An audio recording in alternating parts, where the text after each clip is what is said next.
So tonight, after the finals of the ESCL GamesCon Dota 2 tournament, we have with us Azim Wahid, also known as Confessor, the captain of NLD.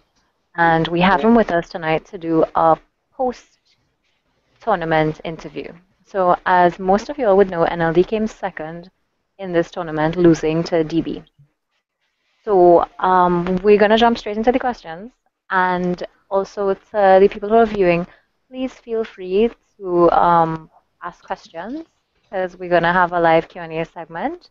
So if y'all are interested, y'all can do that. So Azim, first off, just out of curiosity, what I would like to know is how much NLD actually prepared for the tournament, if you all prepared at all. Because, I mean, from what I know, the other teams were preparing hot and heavy. I mean, Axios was scrimming every single night. DB was, from what I've heard, I don't know if this is true, they were practicing team matchmaking, they were practicing offline. Um, Nearly every Dota player in Trinidad and Tobago had their profiles on private. So how much did you all prepare for this tournament? We initially had a plan to start practicing just like that a whole month before, which is the 29th this month, July, right? Straight to the 29th of August. And we didn't end up doing that. We actually didn't practice as a team up until a week and a half before the tournament. And during that week and a half, it wasn't every night either. We would try to schedule practice every night, and then we'll end up getting it like once every 3 days.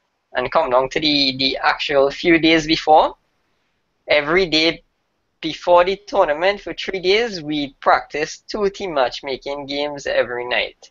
And that was it. We didn't Why? do anything more. Why? What was the reason for the lack of practice?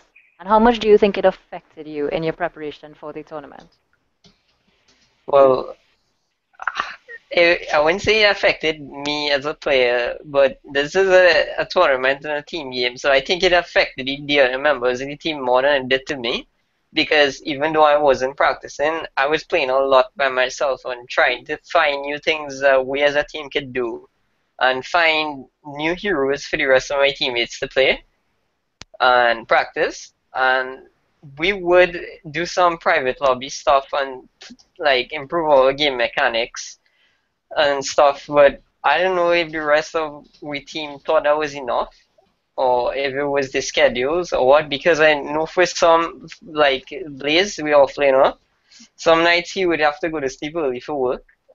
We would only get to play one game. I think it's a mixture of work, and we win in the past 2 events. I think it made us get a little too overconfident and we didn't think we need to practice enough. Do you think you were overconfident, or you think your teammates were overconfident? I think it was my teammates. Okay, all I would right. probably a little, but not to A bit of say. cockiness then. Yeah, a bit of cockiness is always good, but too much It is a is. bad thing. Oh, yeah. Okay, all right. Well, you just answered my our second question actually, which was, were you very confident going into the tournament? So I guess that covers that. Roger, you have anything you want to ask Azim No, no, no. regarding? No? Okay. No. So, okay, Azim, after the dust has settled and GamesCon is done and over with, and you went through the entire tournament, you had a long gap in between the semis and the finals being played. You know, you've had a chance now to look back on your team's performance, right? What do you think went wrong for you guys, specifically in that best of five? Because your performance before, throughout the best of one double elimination stage that happened on LAN was very strong. You all looked very strong. I mean, I was there. So what went wrong in this best of five? Okay, stemming from the day itself, when we played DB in the upper bracket game and we lost, um, despite all the stuff that happened on the day that made us play uncomfortably, I think the actual loss that we experienced, it kind of hurt the composure The psyche of of the team. us as a team. Yeah, and we actually had to we had on the day of GamesCon, we had a lot of discussion like what we was going to do. We actually thought we were going to lose to LPG in the other game. We end up in third place. We sat down for two hours and just talked and went over a ton of shots, what we were going to try to do, any cheese thing that could win us the game, picking brood mother, like anything to just scrape out and win. And since then, we after winning the game versus LPG, we saw it as a second chance. I came home and we took like 2 days to recover from the event. The sheer exhaustion from the day, and I had hoped we'd start practicing like consistently after we fall into the same thing again. A whole week passed, and we actually did not play a single game as a team until 4 days before the final, which was probably Friday last week, is the only day we practiced. And again, it was just two team matchmaking games, and we look really strong. Like we were stomping all the teams that we play against on the USC servers, and when we just came and started playing versus DV, the whole mindset of the team changed, and I don't know why. You don't know why. I don't know why. Okay. That is interesting. Usually I did not expect you to say that you don't know why the mindset changed. I mean, given the fact that you've played with them for months, but okay, as you brought up the fact that you all played for 2 hours, this is not a question that you would be prepared for. I heard Hmm. on the day of GamesCon that NLD had a secret meeting on the roof. Is that true? Yeah, that was the game we lost versus DV. We went away from everybody because the auditorium was kind of crowded. We was actually talking about strats, so we didn't want anyone to hear. So we Okay. went up there. And we wanted to get a little bit of air and stuff because the place is kind of hot. Okay. Okay. Secret NLD meetings on the roof. All right. Okay, good.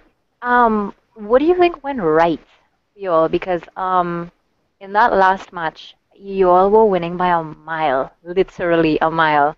I honestly like, okay, everybody knows I'm an NLD supporter. Like that's no secret. I dozed off 20 minutes in, 25 minutes in, expecting that you all were going to crush them. And I mean, the Bounty Hunter Draco played a huge part in it, but y'all looked really strong in 2 games prior to that one, actually. So y'all were doing something right. What went right? I think we dropped. Like we lanes were stronger than DB1 game 4 and 5, and that was one thing that went right for us. So our lanes were like strong throughout the whole series, but that's only one thing. The rest of the Dota game is like comprised of like 6 to 7 different other things, and all those things could go wrong, and you could draw out the one thing that went right for you, which is like your team focus, the decision making, everything. Now, if you make bad decisions versus that bounty hunter hero, I think that hero is like incredibly broken. That's why I banned it every single game throughout the night. And we just started making a whole set of bad decisions and dives versus that hero, and we were ahead. And they got a ton of charcoal, and they came back and pressured us, and they have better late game heroes too. So that's 4 things that went wrong, one thing that went right. Okay, I understand. Okay, off the top of your head, if you had to give me a list of what you think NLD's weaknesses are overall as a team, what would you say are the weaknesses of your team or your teammates? Um, you want me to list individual weaknesses? I, Oh, and then, however you feel comfortable doing it. alright, I'll start by saying some of our teammates, their hero pool is pretty small, and we've been trying to play different heroes. And everybody have 2 to 3 heroes that they're absolutely comfortable on and can play with that hero despite being counterpicked. That's what I mean by only be able to play a few heroes, right? And the rest is like tier two. So I think 2 to 3 of my teammates had like 4 tier 1 heroes, and out of that, only 2 was viable this patch, and that was one weakness. My and another thing is the heroes we could play. is not good heroes that I seen being played in competitive Dota now. Heroes like Tusk and Winter Wyvern and Bounty Hunter, stuff like what is his next hero? Clockwork. I don't feel comfortable picking my team these heroes, and I, it's not because I think they're weak players, but it's stemming from a lack of practice and team matchmaking with these heroes itself. Heroes that are outside of our comfort zone. We never practice them enough to say I'll come into this finals and pick it for my team and be confident that we can win with it. So if I wouldn't pick in these heroes, I would just have to ban them in draft just because the other team could play it better than mine. So that's Okay. it. So that is purely just a lack of practice and a lack of tier one, tier two heroes in your team's hero pool then. Basically, that's what you think your weaknesses are. Because Yeah. I was looking over the replays, right? Rahul was commenting on what cast in one of the games actually, and he brought up a very interesting point. At least it was interesting to me. He said that he looks at a lot of NLD's games, and in the majority of games that NLD plays versus DB, NLD within the first 15 to 20 minutes, NLD outfarms their opponents. I mean, regardless of whether it's DB or not, NLD always somehow manages to outfarm their opponents, but when you all are up against DB, DB's rotations are so very strong, and they manage to get those kills and get that, those pickoffs. And then they're a very objective-based team, and that strength totally negates um, whatever farm you all have in the 15 to 20 minutes of early game. Like, how true do you think that is? I agree. They have the best rotations out of any other Trinity team. Like we always have problems with it. Their warden is like crazy aggressive. Usually they have this pattern where they play where they pick this mid game kind of hero that not so good late game like Razor, Jog, and Gyro. I mean they're pretty good, but no real hard carry or anything, right? And these heroes could fight early with like no items, and after like Pyro hit level 6 in his offlane or whatever and have some kill potential in his hero, they'll just rotate the whole team bot lane to my lane and come and try to kill us once or twice, take our tower, water, our whole jungle. And it really had to be that because what you're gonna do? You're gonna try to counter ward. When you go there, they could be waiting in jungle after they took down all your prior wards. You could die trying to de-ward and feed them more cold. So I think we were prepared for the initial rotation because if you watch our games, we would like when I see them trying to do that, I would instantly TP top. And if there's any hero struggling around trying to get XP in the safe lane, usually it'd be Shen playing this greedy toss support or whatever he was playing with Shaker. We TP to that lane and kill him instead and kind of force them to chase us and try to control the game. So and worse yet, when you get Bounty Hunter, and they did that, they did their rotation on us, we paid for it twice as hard because that hero is just punish kills so hard. That is true. I understand. Now, my next question was actually going to be what makes DB such strong opponent? But I think you already just covered that just now in your last answer. So No, we I think I have more to say you have why they're more? strong. Okay, so then okay, besides their rotations and the fact that they're a very objective based team, they take towers and they rotate and then they take more towers and then they take erosion. Besides that aspect of them as a team, what makes them so strong? Alright, first of all their players very flexible. They can play like mid, offlane, support, carry, anything. I know Cat could play, or he plays offlane, he plays safe lane, he plays mid. Smurf always playing a core role and plays support pretty good too. Shan can play anything. We all know this. I think the only restricted person on the team is Pyro because he's always like it's 4 hero pool offlane, Phoenix, Clock, Windrunner, Windrunner, yeah. and what's the next one? Doxia. Those are his four Daxia, yeah. heroes, yeah. I haven't seen Pyro play any hero but those. And Nasco, when you know Nasco, he used to play support. He played mid a few times. He plays carry now. His carry is pretty strong, right? Mhm. On top of that, they play a ton of matchmaking games, like a ton.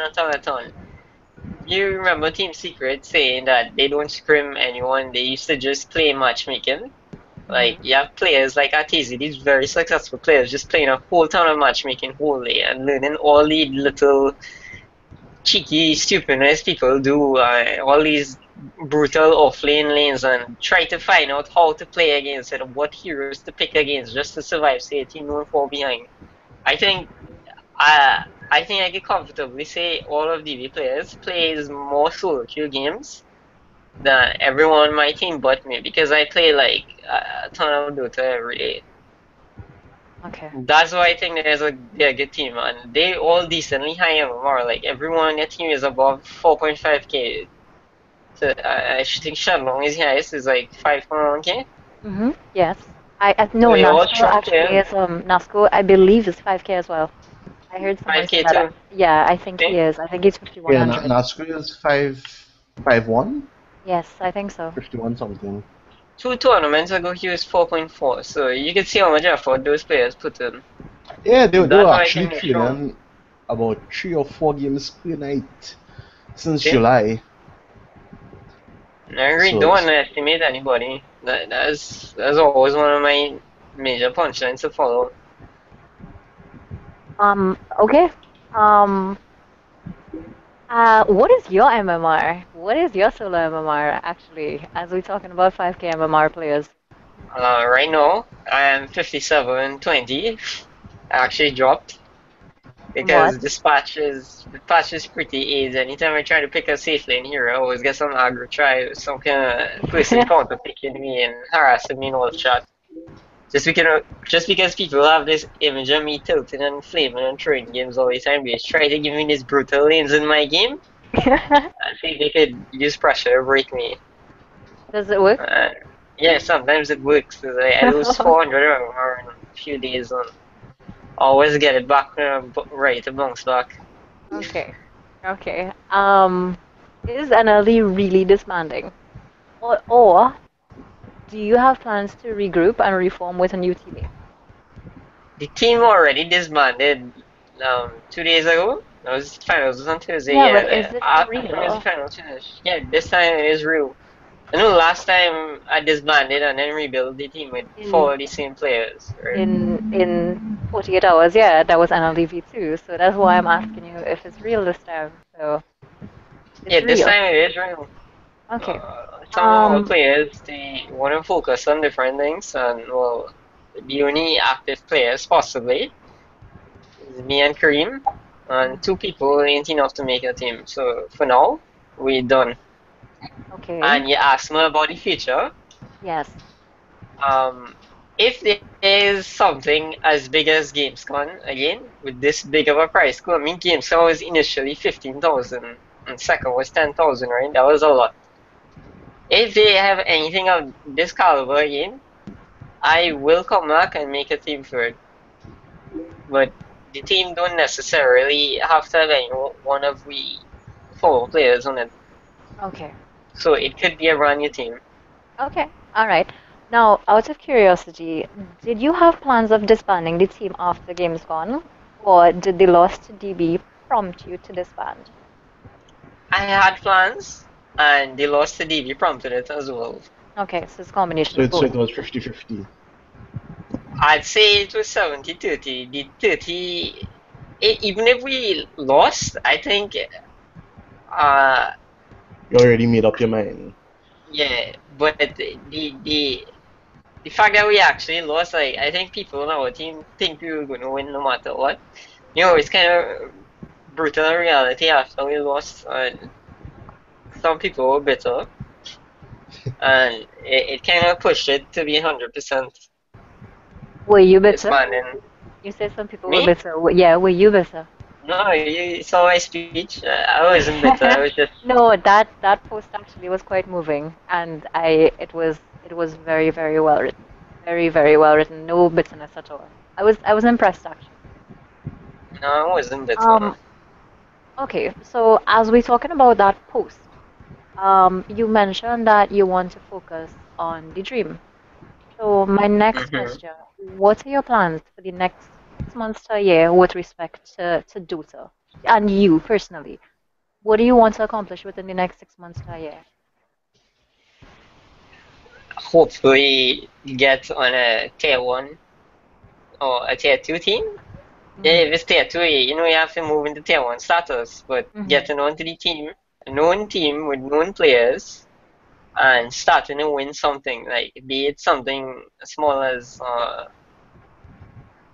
Sunday Evening Cup Series in any Dota for $100 for whoever win, or Canada Cup, all these small tournaments on Join Dota, CEVO, anything small, stemming into something that could give a team larger image and make it big.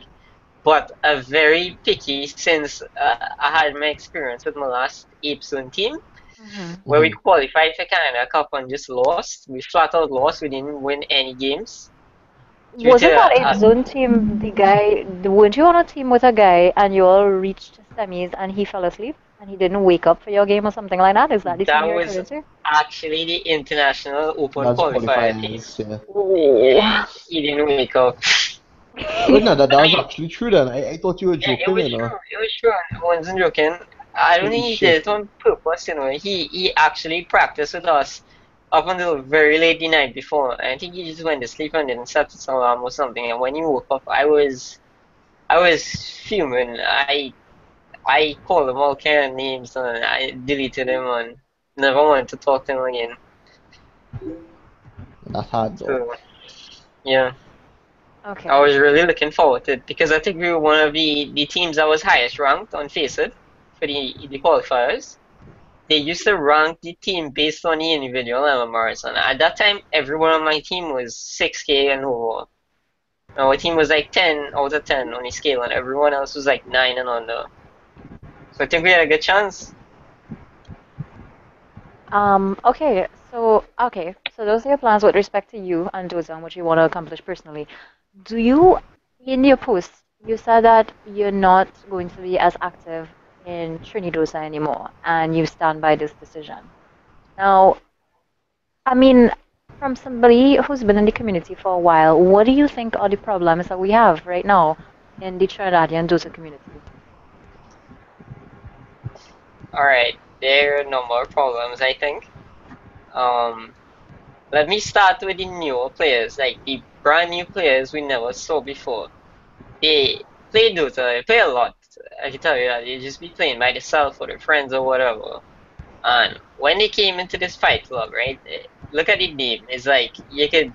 I don't know. I think people supposed to be able to smell competition from that name when you read it, and they join the group, and they would reach through the group wall and the system that I had, and when I put people into certain MMRs and try to get them to play with people of their skill level and try to see who would rise above what they actually is and go into something else to see who actually have potential. People don't, the newer players don't really have that vision. They come and they have these massive egos and I wouldn't say terrible attitude, but their egos make it in such a way where they actually hurt themselves. They don't come in the community to better themselves. They actually just come here to show off on other people. They don't take anything, like any important advice the older players give them.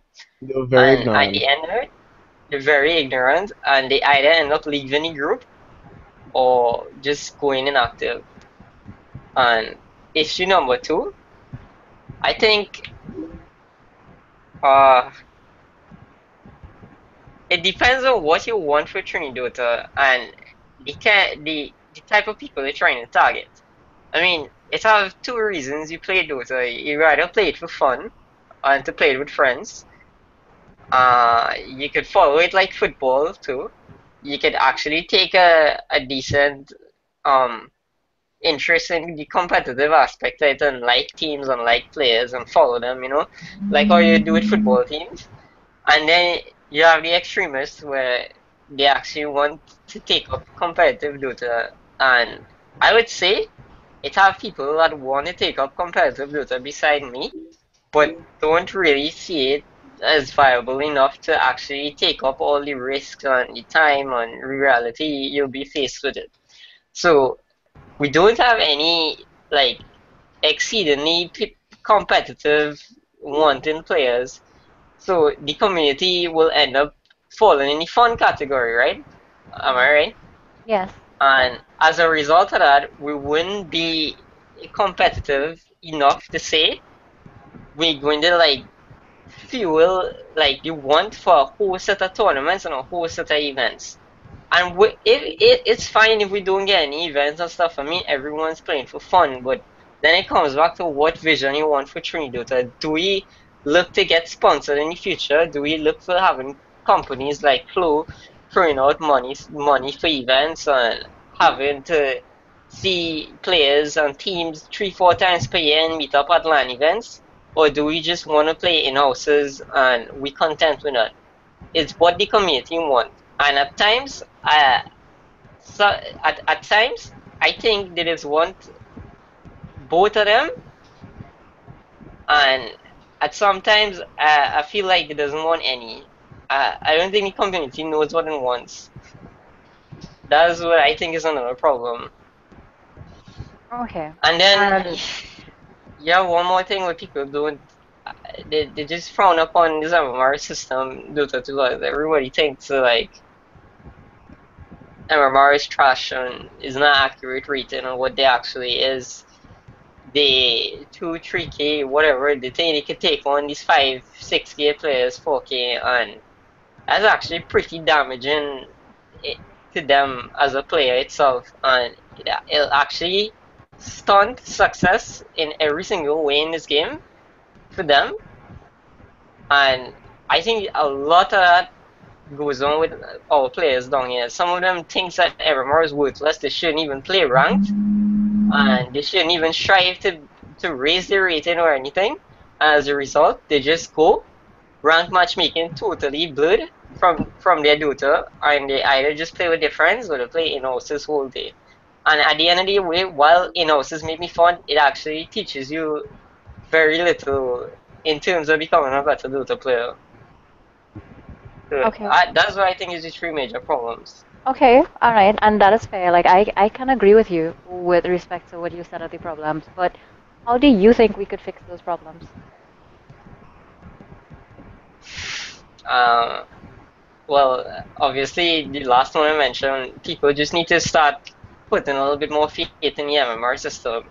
Like, Mhm. just play it. The games are way more competitive than unranked. People don't feed in your games when you're playing ranked unless they have a really bad day or something. The games are generally better. Yeah, they play to win generally. Yeah, everyone Everybody plays to plays to win. win. Huh. Every time I queue unranked, someone just gives up on feeds and say this game is worth anything. I just play it for fun. People aren't really supporting or buying words. Why should I support you? This is unranked. You know how much times I get this when I always want to practice a hero and scared to do it in ranked before I do something wrong and lose my team in the game and lose MMR. And if someone, like, not believing in the MMR system actually grinds it and reach from 3K to 4K, like, they're gonna forget that they ever thought the MMR system was broken, and they're gonna feel so good about themselves.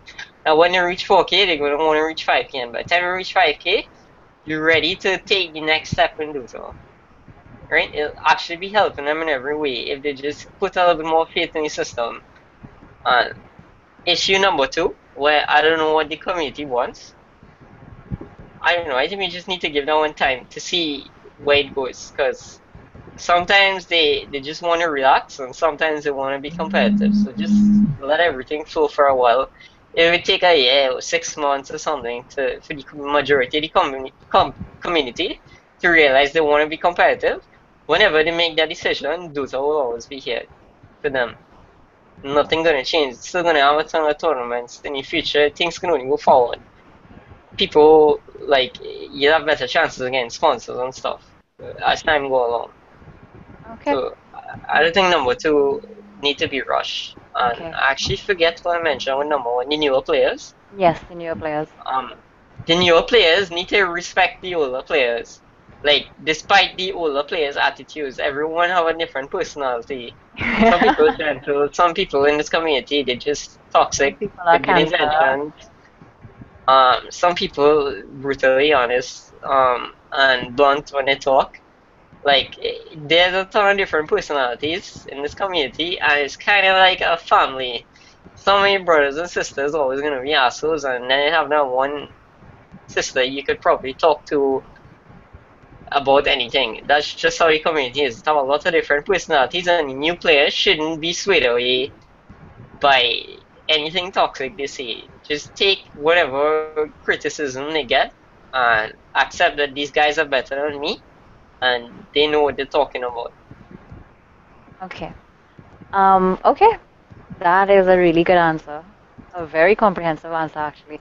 I wanted to ask this earlier, and it completely slipped my mind when we were talking about DB and how strong they are as a team. I wanted to ask you, and I don't mean to backtrack here, but I really want to know what your opinion is. Who do you think is DB's MVP, and why? Alright, when I look at a team, I there's no who gonna be the threat like in the team.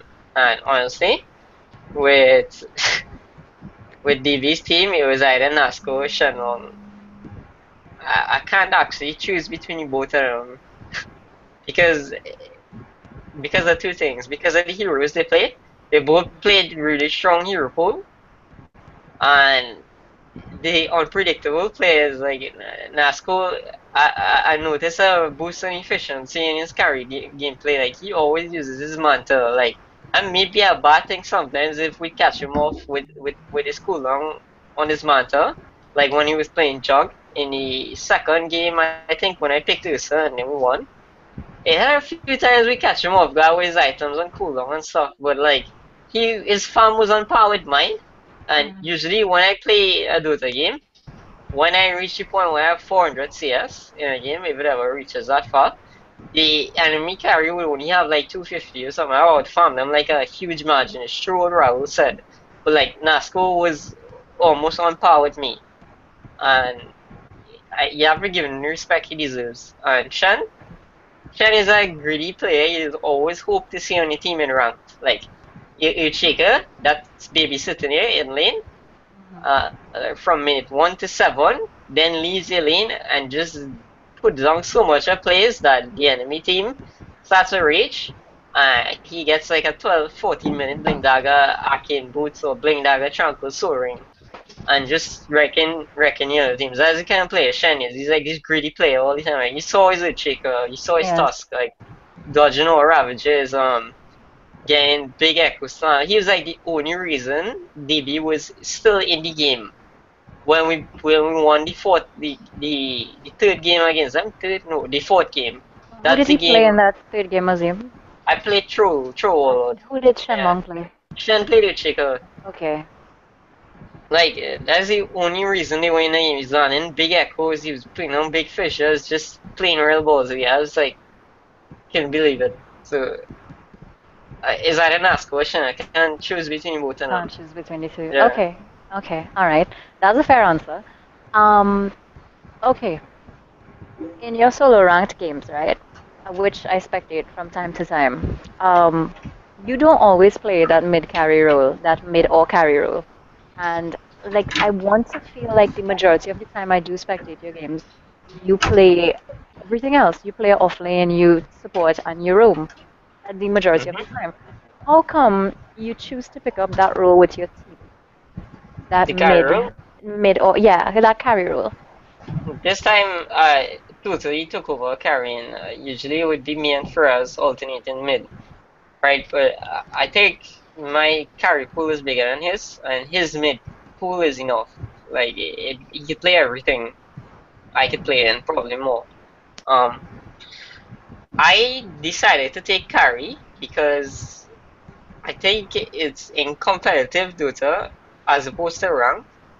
If you have a controlled environment in competitive Dota, your carry can take over the game. Like you can literally take over the game. And in ranked, if you put emphasis on your offlane core, you can take over the game as well just by crushing the enemy safe lane. But I think our team more oriented to safe lane 3-1-1 playstyle where you have a trial lane and a safe lane and you carry always gonna get free farm, and I try to use that element of my team to my advantage, where I take this role where I try to overthrow the enemy team due to the amount of space I get. And in ranked, it's not always like that. And ranked, you're not always gonna get trial lane. Sometimes you're gonna get a subpar dual lane and hero gonna suffer. You need to know how to come back. And I am a pretty flexible player. The only heroes I uncomfortable playing with in Dota is probably Meepo, maybe Chen. I could play anything else.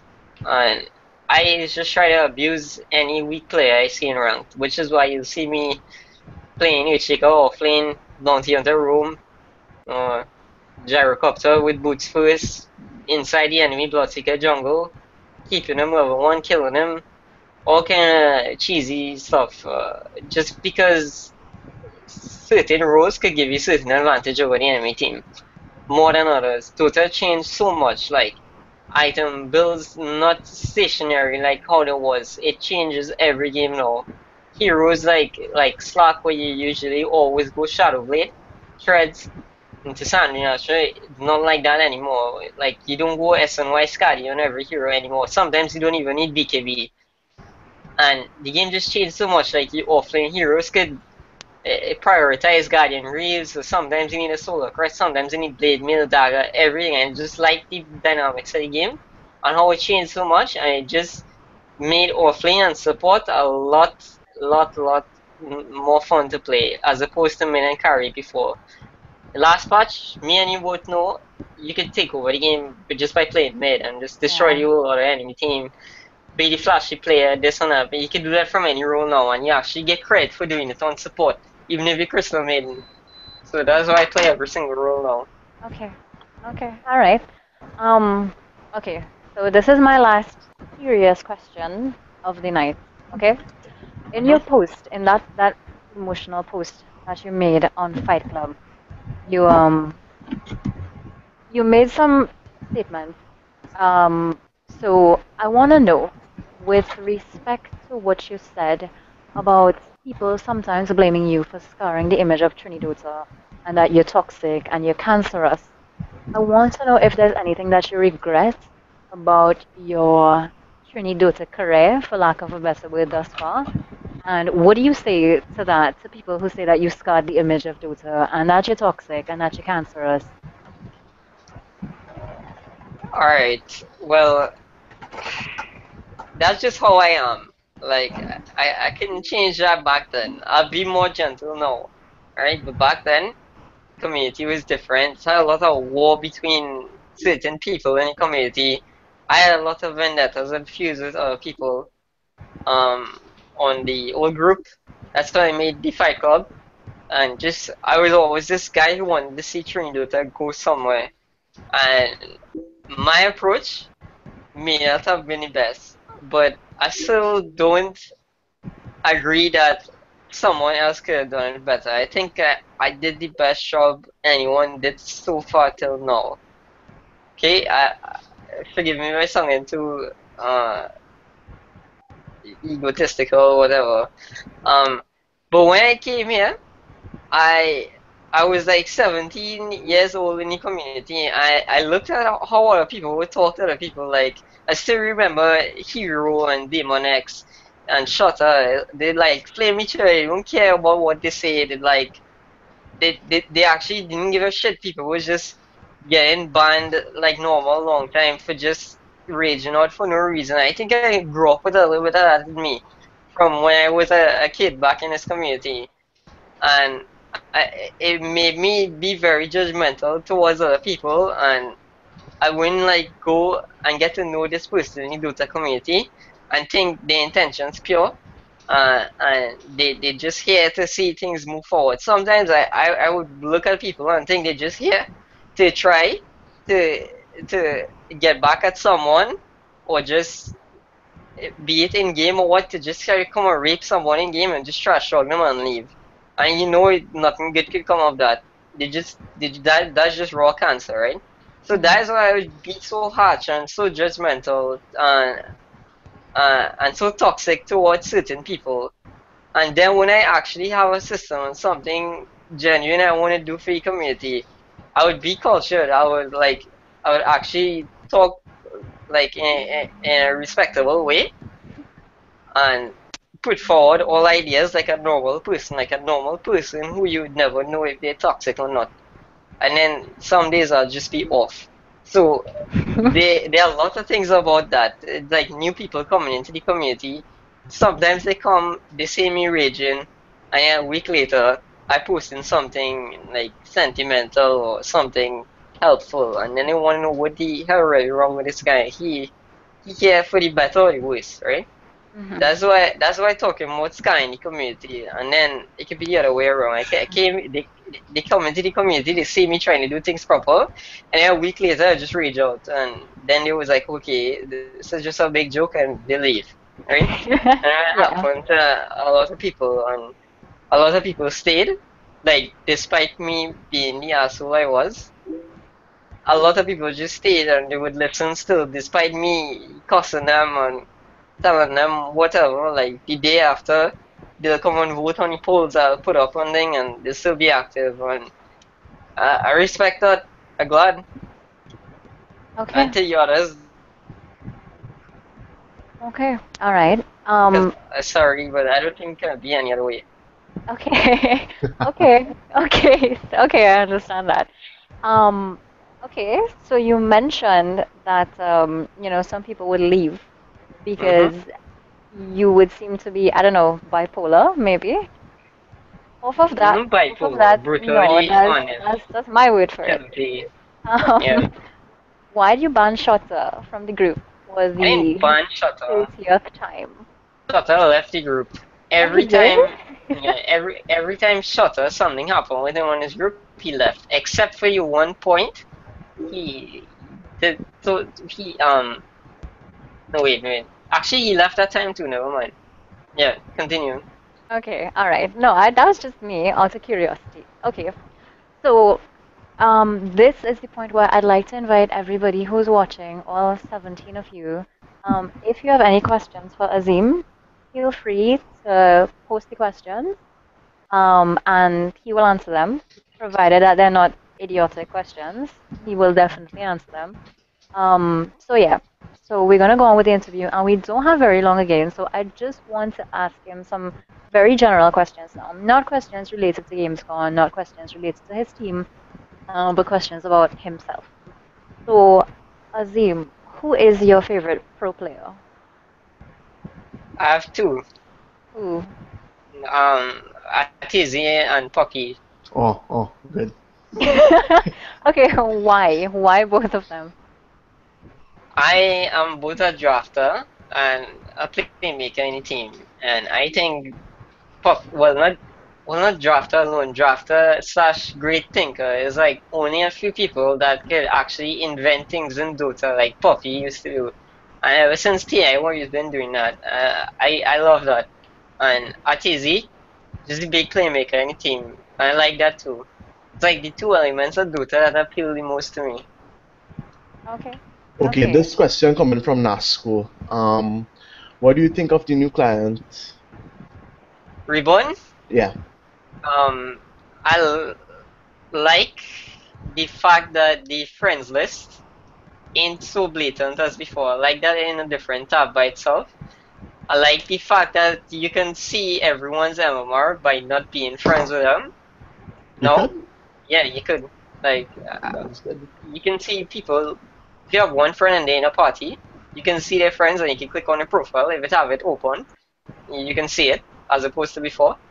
Um, I like the all the nice graphic work they done. The screen just look more vibrant in colors. And that's what I like. What I don't like is all this crap they have trying to sell the cosmetics, taking up 3/4 of the front page.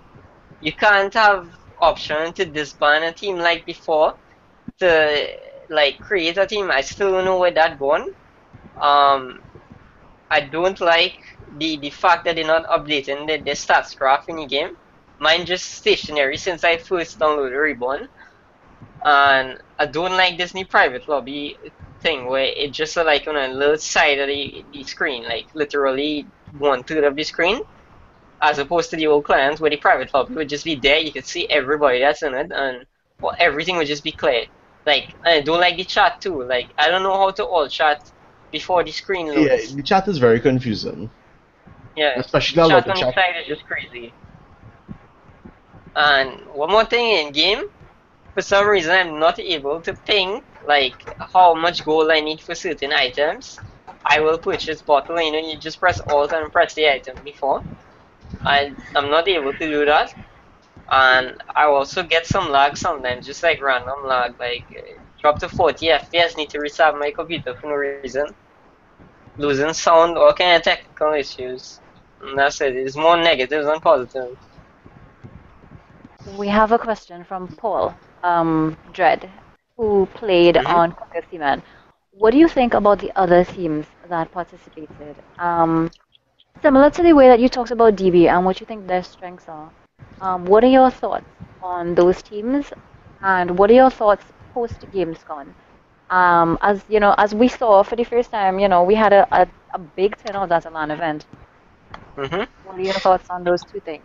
The turnout at Right, GamesCon starting and with the the other teams. yeah, starting with the other teams. The other teams have this brutal element in them where they just pick these nasty heroes like Undying, Dual Offlane, Spirit Breaker. Roger is like famous Spirit Breaker in Trinidad. Every single game, you just see him charging and diving people to death. I do like to play that kind of haphazard kind of Dota. So when I'm playing versus them, I would have to literally ban a few heroes that I'm not supposed to be afraid of, but I'm afraid of them because of how reckless the other teams are. And reckless is not a bad word. It's good to be reckless in Dota to a certain extent. And I think that's one of the strengths of the younger teams. And so the younger teams, their supports, I think it have more emphasis on support play than core play in, in those younger teams. Like, how can I put this? The core players, they not as good as the tier one teams, but that don't mean that the bad players. I think in those games though, just because the core player is not that good and properly balanced around a 3K MMR um, standpoint, the support players, I think they have more impact at the end of the day on those teams. That's why the Tusk support, the Spirit Breaker support, the Undying support, it just makes all those heroes more dangerous. And I just be scared to play against those teams, like even in houses too. So that's what I think. Okay. And Well, the second aspect, I forgot what you asked me. the turnout at GamesCon. That was the second part of the question. What do you think? Like, what are your thoughts post GamesCon? Seeing 8 teams come out, and I'm pretty sure that if the registration deadline had been extended, that we would have had at least 10 or 12 teams come out. What are your thoughts? It wasn't the debt registration up until the morning before. Yeah, it was, but yeah, hypothetically, because even on the day, a couple people, 2 or 3 young boys, not people I know from the Dota community, they were under the impression that you could have registered for the event on the day.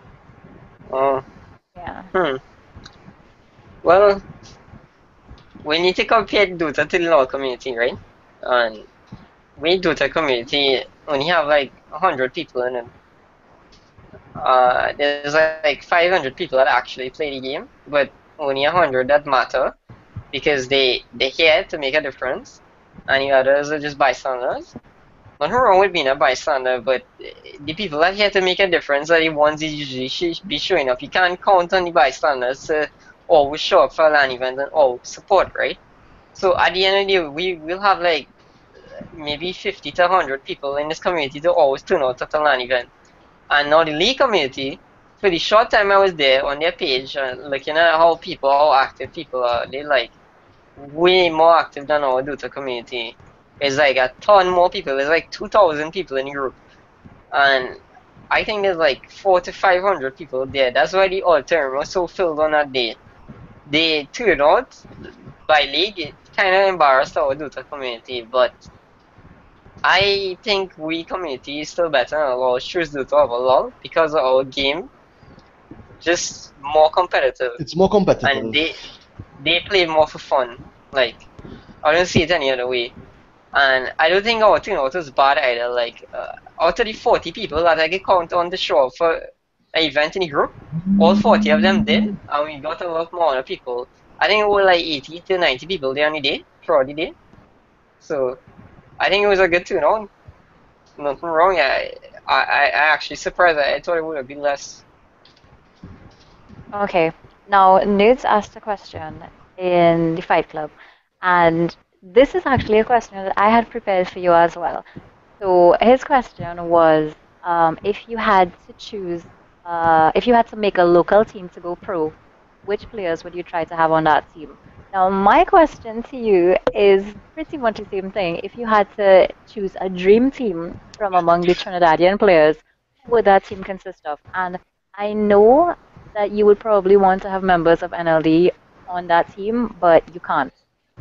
So pick a team from the Trini players, excluding members of NLD. Who would you choose? Alright. I have to factor in then, like, just saying you want to go pro and your real life is two different things, right? People Okay, have all to right. put certain responsibility ahead, right? Okay, you're being So very technical. Let me do I it as a assume in dream all the team. players they're ready to go pro and they just need to be on a team, right? Okay? Yes, yes. Um I would me then Positions also, huh? Yeah, Shenlong. So good if it's positions. you, Positions. what position would you be playing? Six. Either mid or carry, Would you probably mid. would you be the captain? Yeah. Okay. Okay, so you'd be captain and Shenlong you'd be would the be carry, first right? player. What position would Shenlong play? I think I want to play my four. Okay. Um Next person would be hmm. You see, it have like so much, but all of them like almost there in terms of skill with each other. Um, I'd probably take this guy named Payne. You know him, play with Yes, John. yes, yes. If I'm playing, put my position as mid slash carry, and his would be mid slash carry as well. Okay, so you will So be one and two. All right. yeah, it'd be me, him, and Shun, Mm-hmm. and yeah, offlaner. Yeah, and Um, you can't choose Blaze. So can't choose Blaze. no. Who is he offlaner for LPG? Gregory, Peter Gregory No, Greg. Bunting. Peter Gregory Bunting. Hmm. Alright, I'll probably take Nasco next, because he a well-rounded player. Okay, so you would put him as And your three. yeah. So Okay. you put Nasco as offlane. Mm-hmm. And who would be your fifth? I need a fifth Me, support, right? definitely. Yeah. um,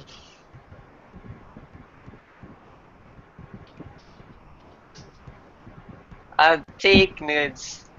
Nice. Okay. Yeah, All right, so that's the dream team then. You, Mm. Payne, Nasco, Shenlong, Nudes. yeah. Okay. All right. Decent. That is a good answer to the question. And Nudes is a long-time support player. I think he just had to get more accustomed to the role once again. And stop playing Cop Mid. Yeah. So, Cop made isn't bad. You can wreck real pubs in there. no, I'm joking. I am joking. Yeah. Um, okay, so off of that last question, right? Besides your teammates, who do you think is the best mid, offlane, and support in Trinidota? Mid offlane and support, Besides best your in Yes. boys. Trinidad. Yes. Beside myself. Besides your boys, yeah. Besides your boys. You and all your NLD boys. Um, okay, the people that come to my whole Peter, Mm-hmm. Cat, uh, I don't know if I can classify Shen as a core player because he usually plays support.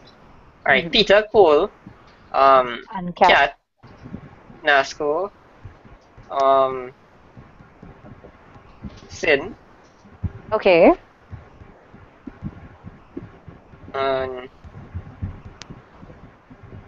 Pyro. Okay. Well, I can't include I won't be biased towards my team, you know. I'm not gonna, because I'll just be including the rest of the players in the other teams and just leaving out the potentials having my team now. Okay. But no, you see, the reason I said leave out your team is because I expect you to say Blaze best off lane TT and Kareem best fifth. So that's No, that's why that's but why. But you know okay. what? Let me remove that restriction then. I'll run Blaze up there with Pyro for offlaner, but not Okay. because he's my teammate or anything, but Because because he's he's actually a pretty legitimately good good. offlaner. He Yeah. is. Yeah, I agree with you. Um, Cole, I think Cole is pretty inconsistent. He only has a few heroes. He's actually absolutely wreck one. Peter, way more consistent, but I feel he's like a little too carefree. That could be kind of bad, but if he could fix that quality, he'll be one of the best mid players in the country. Mhm. I think Carry that hot though. Cat, I think Cat could be the best mid player too, along with Peter, if he focuses more on farming than being aggressive. I mean, the aggression pays off in competitive Dota because he can rely on your teammates, right? Mhm. But like you have to account for games that not competitive too. And I think you'll be punished by a more casual player if you decide to roam that much and put less emphasis on farm. So I think if Cat learn to balance farming and fighting a little bit more, he possibly be the best up there with Peter because he mechanically good. I just like recently realized he don't use any CFGs or anything like that too. So kind of like me. I still use legacy keys. I use any binds or anything. The only thing I bind is the courier to the side buttons on my mouse. So anybody that not reliant on these hotkeys and extensive CFGs, something they have my respect. Um, I think Sin is a dangerous player when he playing heroes like anti-mage and stuff and chug and thing because he actually farms hard. Like the final game, the lower bracket game we played against him, right? His team. I remember I was just in this guy jungle, just racing his whole ancients, everything. They would nothing in our jungle trading farm. And at the end of the game, his CS was 270 something, mine was 320, right? I honestly, like, when a player could baffle me as to where they could get all this farm from a shutdown map, I think I rank them pretty high. So I think Sin runner up for one of the best carry players. And next one is Pain. I think Pain too quite like cool though. He only plays Shadow Fiend and TA. He's a hero pool small. When he plays those heroes, he wreck. For now, I give the best mid player to Peter and the best carry to either Sin and in a competitor for Sin. Um, Nasco, maybe. yeah, I forgot Nasco. Nasco farms almost as good as me, right? Mhm. And he plays Jog, he plays Razor, he plays Gyro. That's the only thing. I was going over some statistics when we play versus their team. He only actually played 3 or 4 heroes. I yet to see him play more. I'm not saying he can't play more, but that's all I saw, right? Mhm. So uh, I don't know. I rank them as a tie. Tell you the truth, Simonson Okay. and offlane. I give it to Blaze solely because I believe Blaze could play more heroes than Pyro, uh, and not like I can't put Pyro mechanical skill over Blaze either because Blaze is pretty good. Okay. Okay. Yeah. Just a reminder to everybody who's looking at the interview. We are about almost ready to wrap up. Only have 1 or 2 questions left for Azim. So if it is you do have anything that you want to ask him, please feel free to forward your questions to us Are there any more via Q&A? any other mediums. I have one more question. Two more actually. What is it? Do you think you're better than Sumil? No. Did you at any point in time think you were better than Sumil? maybe when it's at this game, when his name was Demon Dota, D3MON in Dota, and he used to stream on his 7K MMR. I remember playing against him in a pub, and he picked Shadowfiend, I picked Ember, and I solo killed him around level 3, and then again at 4, and then I dive him at 6 and kill him again. It's like, what is this 7K MMR player? Die 3 times to Ember Spirit, solo, right? After that game, I thought I was better than him, and around that time I was 6,000 MMR too. So yeah, at a point I thought I was, but only for a short time. Then I started see him play NEL, and he used to be wrecking all them pro players, the Swindle Melons, Demon. Like at that time I was in an NEL game with the whole EG squad. I think Sumail was in the game, he was on my team, and like this guy would just play Storm and 1v5 in the other team. All I would be there for is my chrono, and he would just after my chrono, then I kill nobody, he kill the whole team. You know? It wasn't like that for one game alone, he was consistently a good player. Okay. He's a way better player than me. All right. Okay. Because I asked because I know at one point in time you did think you were better than Subi, and I just wanted it out there so everybody else could hear that too. I have a question, and Yeah. it's a community submitted question, okay? hmm How come your mid player on NLD, Faraz, had the highest average GPM for the entire tourney, and you didn't consider him for the best mid? Um, consider him for the best mid. Yeah. Wait, um, I didn't want to. I thought we was talking about the rest of the community now, and the only reason I asked for Blaze to be included in offlane because I think they were only really two with the offlane players in the Pyro community. and Blaze. Okay. But All right. since it had other mid players, I didn't ask for him to be included. But if he were included, I'll rank him the best. Okay. That's a very good answer. Okay, good. Okay? Fair enough. All right. That's my mistake. I should have, made the question a little bit more clear in asking. Okay? Yeah. Um, what else do I have to ask you? There's Okay. one more question in the YouTube channel, huh? Oh, there is? Yeah. Okay. I didn't even notice that. Okay. While we get in more questions, um, quickly, do you think you're better than Eternal Envy? Jackie Lamau. Um. Jackie Mao. Do you think you're better than Jackie Mao? Uh. Jackie. He. You need to respect what he accomplished, right? He was on a TI team, so and I didn't do anything like that yet. Okay. So if I go to say I better than him, I might be sounding like I'm gonna take some other people. So I say no. I don't think I'm better than him because he does play his carry heroes pretty good. The only thing I hate him for is his drafts. He's like literally losing his whole team the game because of his greedy drafts.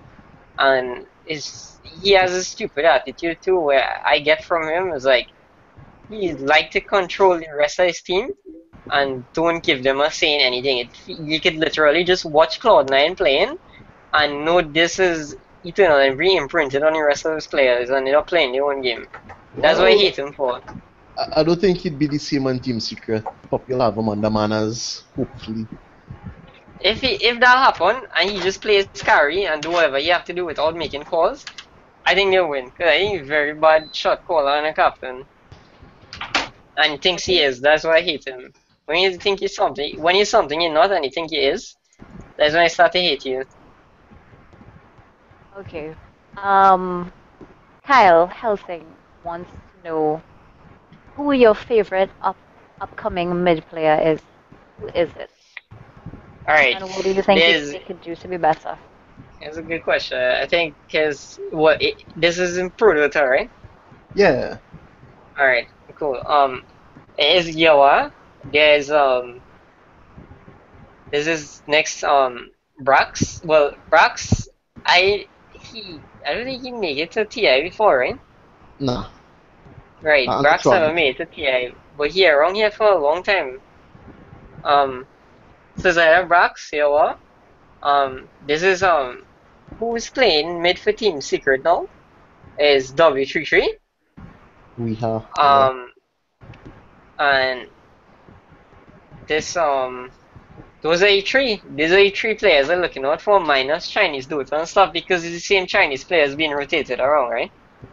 I think I have highest hopes for Yawa so far, and then Brax. I would think NLDv2's is a good player.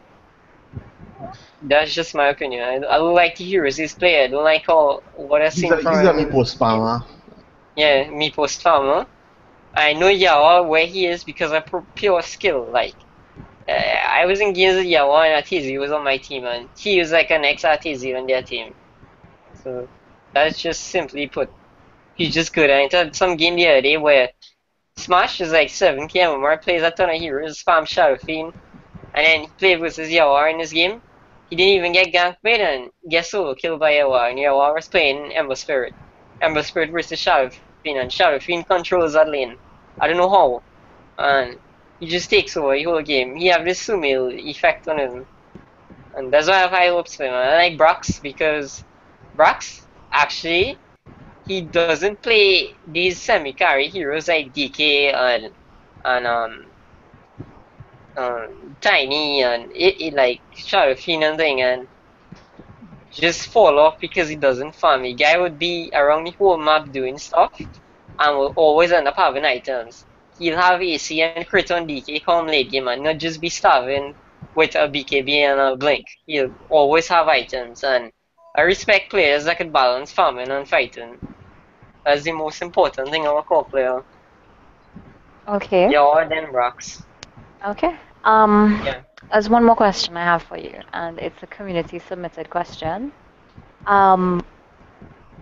When you made NLD with those members 3 years ago, why do you choose those players to form your team over everyone else in the community?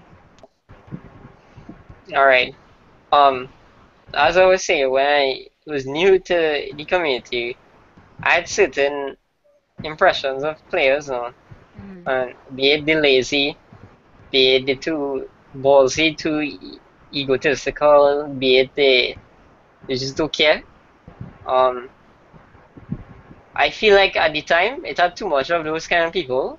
They were existing the players that were good back then. They were just there for just style points, and nobody was there for serious stuff. Like I was always there for serious stuff, and then I meet Faraz after he was the first person on the team actually. I meet him in his in-house, and at that time when I started playing in-house in Trinidad when Dota 2 came out, I was actually like people were knowing at that time that I was slowly becoming a pretty good player, right? Like Sin would give me recognition and tell me he can't believe I'm playing so good now as opposed to what I was in Dota 1, right? You know what happened? Blaze long time partner Warlord. Like Blaze would tell me I'm making Wall look like, like nothing. I just come in these in-houses and destroy. So I was actually pretty good. So when I came here, I was already one of the best. And then I meet Faraz, so it'll be hard for people to gain my respect as a good player when I came in here, thinking I'm better than everybody already. I probably was, right? So Faraz was the first person I meet. He played real good in the in-house.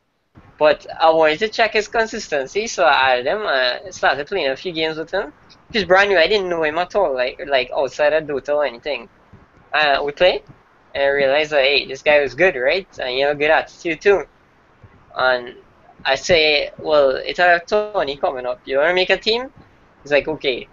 And I asked him if you have anybody else you want to take along with him, because I believe you can't just like put 4 random players from 4 different backgrounds on a team. You need to have them in 2s or 3s, 1 random, and then the captain, right? So Faraz and Kareem was tied together. Itama Kareem was dedicated to the game but needed a lot of work still, right? So I didn't mind once he was dedicated. And I helped Kareem, like me and Faraz, like literally helped Kareem from what he was then to now. He was a pretty bad player back then. I'm going like he wasn't good. I remember flaming him actually, like Kareem wasn't good. He was bad. Because he might play with Kareem, I was actually flaming him on because he wasn't doing anything in the lane. He's actually getting pretty upset. And go in the mountains and learn to play ES. Yeah, and now we take Kareem. He was dedicated, and we turned him into what he was today. I gave him Is one of my accounts too, my 5K accounts back when MMR now came out. And I tell him to go and play on it and see if he can maintain the MMR there. And he did. He played a decent amount of games on a 5K account on the dot, and it never dropped to anything less than 4.9. So that's how much he improved. He's holding his own in 5K games. So I think he came a long way. That's how they started. And then there was this blood pack team back in Dota 1. But it was BDPK. Blaze. Yeah, Yeah. Blaze, War, Chido, Sin, um, Nerds. I think Rad was on it too. Rahul. It had like 8, 9 members now, and it slowly fall apart. I think I started playing that because I used to rival their team pretty hard, just like how NLD rival in DB. That was the team to beat long time. And we beat them a few times, and they disbanded a few times, and slowly but surely, Blaze and War kind of drift away from Sid. And they started to respect me for more than any kid I started to play with them in Dota 1 as. And I was like, hey, you want to join the team? And as I say, we needed players in twos, right? Blaze and War was a package. So they came and played. And then Chido came in too, because War wouldn't be able to be here all the time. So we had a 6-man roster. And that's how the team formed. And the only reason I dropped War after we lost to DB the first time, because if anyone was wondering, we actually was going to come back with the same team. But War told me he had exams to focus on. And we only had 2 weeks for the 20, and the 20 was on the 18th or something, and his exams was on the 13th. And at the first of the month, I asked, okay, guys, we ready for the next tournament? We're going to train. Or say he could not make the commitment because he had school to focus on. So I was like, okay, no problem. Have to find the next player. And it had no kicking or anything like that because he didn't perform or anything. So Okay. that's how we renamed it NLDv2. Okay. And we picked up Jimmy instead. All right. Because that was going to be my next question since you mentioned War. Why was he, kicked from the team in favor of Jimmy? Um, Zuri wanted to know what changes you would like to see next patch, if any at all. Next patch, I would hope. Oh my god. I'm trying not to be disrespectful to Ice Frog, but I would hope he doesn't go down the same pattern of patching he did for the last 2 to 3 patches. Every single patch, whatever heroes were strong last patch, you just nerf them to oblivion. And it would be hard to ever play those heroes again in a game. And on top of it too, after nerfing their skills to oblivion, he would change the whole direction of how the game would be played. Last meta was focused on farming 2 cores, taking Roshan and pushing. Okay, you want to change the game, you want to make Roshan tougher to kill, you want to make tower bounty harder to bust towers, less gold again, rewarding more gold for kills. Okay, fine. Do you really think you need to change the gameplay into unfavorable gameplay for the heroes in nerfing, plus nerf the skills? No, you don't need to nerf them twice, nerf them once. Okay? Nerf the game, the whole direction in the game if you want to change it, and see how the heroes would fare there. See if they'll drop out and see if new heroes will come into play. Because I think he overnerfed Troll. Because I was a cancer hero in the last patch. I think he overnerfed Sniper. You really yes, didn't need to nerf that hero agility gain. I mean, you didn't need to nerf Shrapnel that hard either. You probably needed no to put headshot. a bigger. No, nah, I think Headshot was good. Shrapnel is just a totally useless spell now. It He nerfed is. it too much. Like the charge time, he even increased the charge time cooldown on it to 55 seconds from 40. That spell is like totally unusable now. And the hero can't lane mid anymore. You need to put it in safe lane. And the game changed so much where safe lane is such a hard lane now unless you have a trial lane that sniper cannot be picked anymore. Like Yeah, you he cannot totally put sniper in useless safe now. lane. Yeah. And troll hard to lane with. Like troll like he need these heroes to babysit him. And he overbuff heroes like Bloodseeker. Like Bloodseeker could lane by himself. Why is that so? Why did he put a hero with 90 base damage and 400 move speed at level 3 in the game with infinite healing? Why you need to not change Storm Spirit for the past few patches, despite how strong the hero is? Why why you didn't buff certain items, like items that was useless for the past few patches? Why you keep buffing Rodovatos in the same way for 2 patches in a row, despite nobody picking up the item uh, over the changes they're making? Why instead of buffing the cripple slow percentage, why not buff the why not buff it in such a way or rebalance it where it slows attack speed and movement speed? So it would not be useless against popular heroes like Storm Spray. You know, you and I both know heroes with inbuilt slows. Useless against Storm. Like, Ball Lightning doesn't care about slows, right? And you need to consider these strong heroes in the game when you're talking about buffing others, because you can buff other heroes in ways and they'll still have no effect on the strong heroes, and the strong heroes will always remain on the top of the food chain, right? So I think you need to take more input from pro players and not from Reddit, because I know Reddit and Play Dota full of players that they ain't know what they're talking about, and I struggles literally take suggestions from me. I don't know why. At one time he asked some pro player on some change he made about Centaur ulti, and the pro player gave him some input, and he was like, "Yeah, I am listening to that." I don't know what kind of person Icefrog is, but I think he's pretty arrogant and borderline stupid. Ice Frog, I'll yes. try to not be disrespectful to Ice Frog with Do you that. know who Ice Frog is? It's probably Bruno. Probably, Okay. yeah. All right. So Azim, that's it for my questions, and I think that's it for the community questions. Yep. Roger, is there anything that you'd like to ask him before we leave? No, not really. I think we I covered have one everything. question in the YouTube channel where someone asks what Uh-huh. did I do to get to my skill level today, and how many hours do I play per day? Mm-hmm. Should I answer it? Yes, Because Yeah, yes, well, yes, yeah, yes, yeah. yes, yes. It's a very interesting question. alright, I started playing Dota 9 years ago in Form 2, like in the middle Mm-hmm. of 12 tests. I'll just run away and go in the cafe in Sando and play. Um, Mm-hmm. And for 3 years, I would play the game. I would not take it seriously. The most I would do is play literally AI with my brother and go 1v1 with Shaker versus Tiny. Like cast all the spells, see who die. I just do real noob shit now until I reach in Form 5. I think I was 17 back then. And then people in my school started to get competitive with the game, right? Like the cafe got bigger, and in the evening time, everybody would just go down there and have 30 PCs and 20 of them playing Dota, and we would have two LAN games being played over there. And I always wanted to be the best at everything without being as mainstream as possible. So I had a drive to put all them other guys to shit and shame by just raping them. And I'd go down there and I would look at what they're doing, I'll go home, practice what I see, and try to make new things of my own. And I'll slowly get better because I think I was an innovative person. Because of how much dumb shit I would try and how much of the dumb shit would actually work.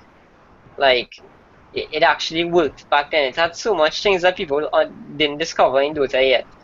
And I'd say undiscovered because I don't think trainees used to follow Pro Dota as much in Dota 1, except for a few. Like how everybody is follow Pro Dota 2 right now. So they wouldn't know what the pro players would have been doing back then. Um,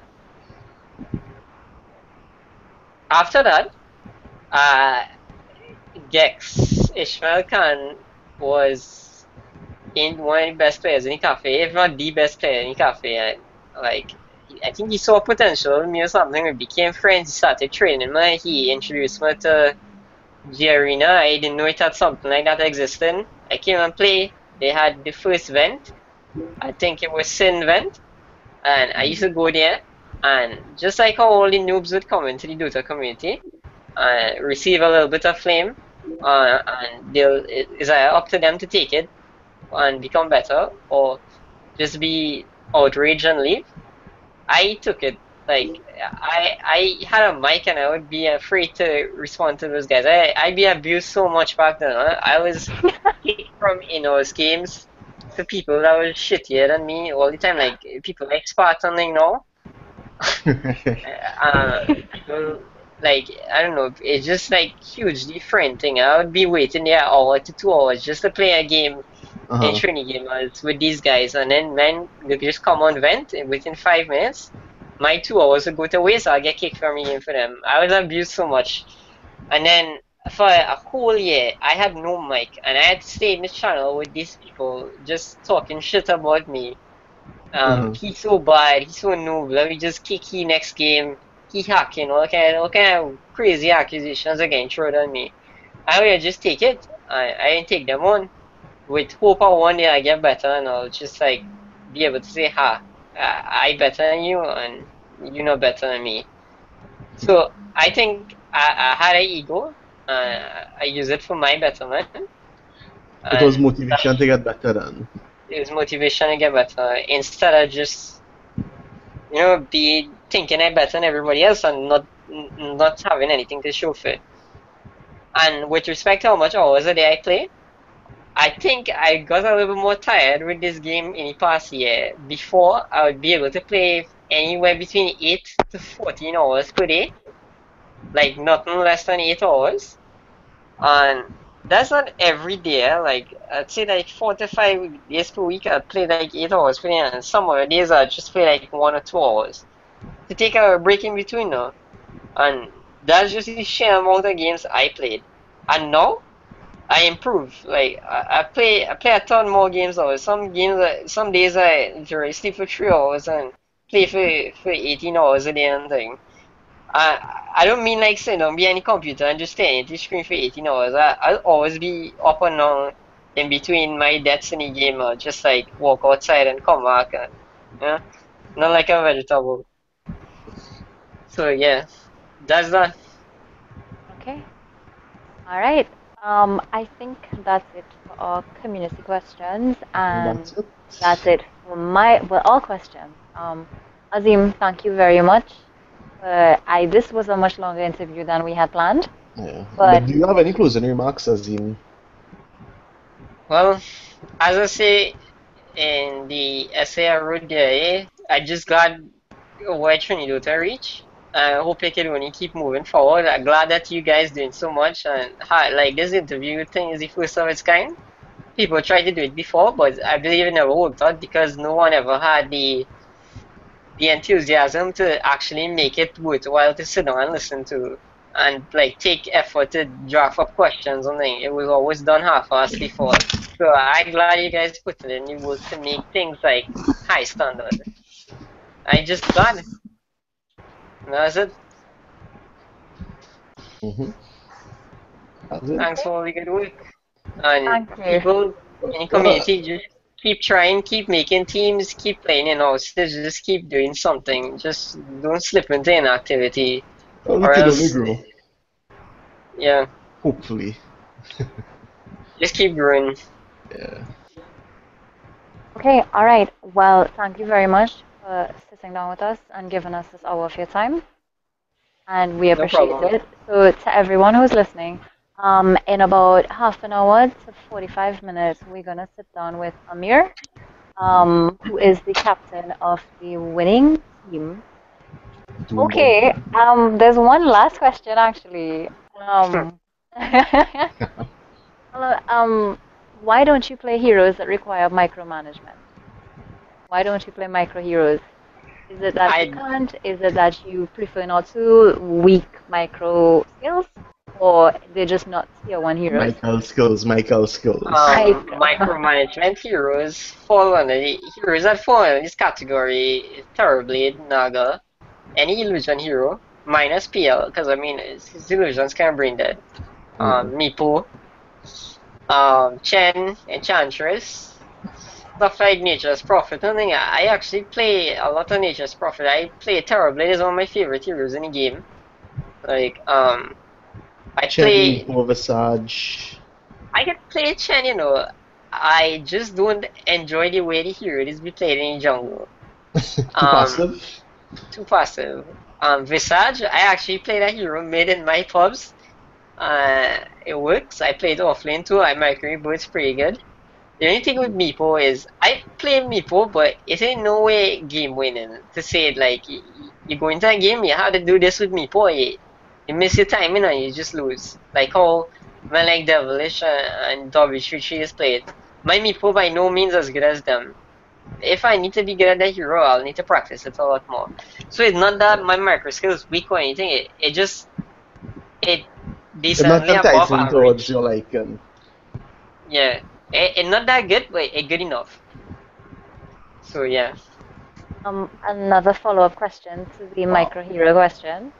Do you think Lone Druid will ever be a tier 1 hero? Ever? I he was back then because I believe Dota was so restricted back then with the amount of with the certain carry heroes you would have in your pool, and I think Lone Druid was one of the stronger ones. I think he could make a comeback if people open up their mind and start building different items on a hero aside from Radiance. By no means is Radiance bad, but you need to be innovative on a hero. I was doing something last passionate. I was actually playing a hero a lot and would be on page 1 games with 900 spectators, winning games with a hero, beating troll warlords and stuff. I would play that hero, and just because the games would have potential to push so late, I'd actually buy 2 Midas. This is some real noob, but this games was 6K games. I'd buy 2 Midas and just farm like crazy, No, and that buy was Sand legit Generation. about 2 patches ago, 2 or 3 patches ago. Right, see, I'd actually stack items on the hero to begin with and just use the bear as a root source. I'd buy Sanjanasha and Vlad's 2 roach with the hero, like try to deny it from troll, deny the hero the strong points, and buy double MKB and double Basha. So you get actually out man fight the strongest man fighting hero in Dota, which was troll by Puma Basha. I would win my games if it ever go past minute 30. He would just be able to do nothing to my hero. All So right. What? Um, yeah. I don't think that we have any more community submitted questions, and this has been an extremely long interview. So, again, to everyone who's watching, in about 30 to 45 minutes, we're gonna be sitting down with Amir, captain of DB, for an AKA interview, cat. aka Cat, for an interview very similar to this one. So we will post the relevant links on the Facebook page and in the groups to keep you all updated. And thank you very much for giving us an hour of your time. Thanks much for the insightful answers. No problem. Well, I think that's it. Okay. Alright. All right. Everybody Good take night, everybody. Yeah, man, later. care.